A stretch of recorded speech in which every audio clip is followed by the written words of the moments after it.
kondisi ekonomi masyarakat tidak sedang baik-baik saja. Tarif PPN naik dari 11% menjadi 12% mulai 1 Januari 2025. GPR menjadi sorotan dalam negosiasi dagang terbaru antara Indonesia dengan Amerika Serikat. Gelombang PHK karyawan menghantui sejumlah industri di tanah air.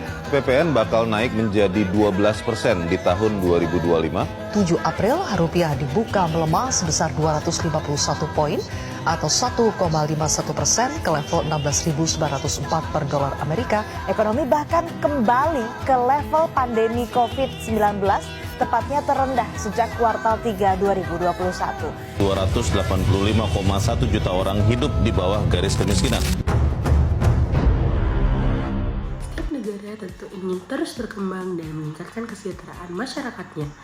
Namun, perkembangan tersebut perlu diukur agar kita bisa mengetahui sejauh mana kemajuan yang telah dicapai.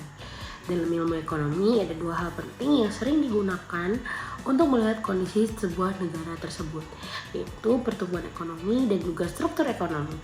Melalui keduanya, kita bisa memahami bagaimana arah perkembangan suatu negara, termasuk juga Indonesia.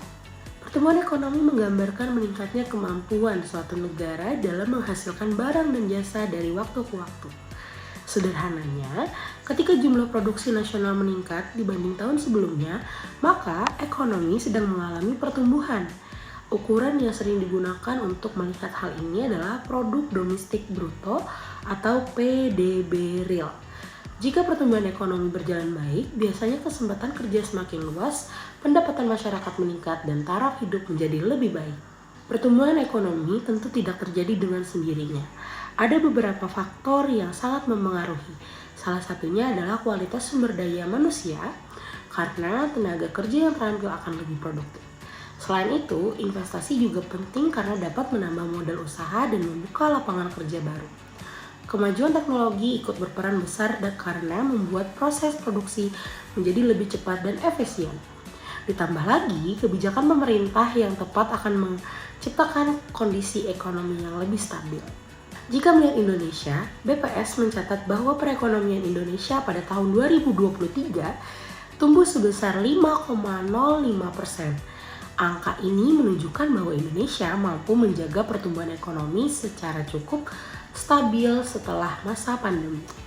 Pertumbuhan tersebut didorong oleh konsumsi rumah tangga, investasi, dan aktivitas perdagangan yang terus bergerak positif. Hal ini menunjukkan bahwa ekonomi Indonesia memiliki daya tahan yang cukup baik. Pertumbuhan ekonomi membawa banyak dampak positif. Ketika ekonomi tumbuh, lapangan pekerjaan biasanya bertambah. Pendapatan masyarakat meningkat, dan pembangunan infrastruktur dapat berjalan lebih luas. Namun, pertumbuhan juga disertai pemerataan.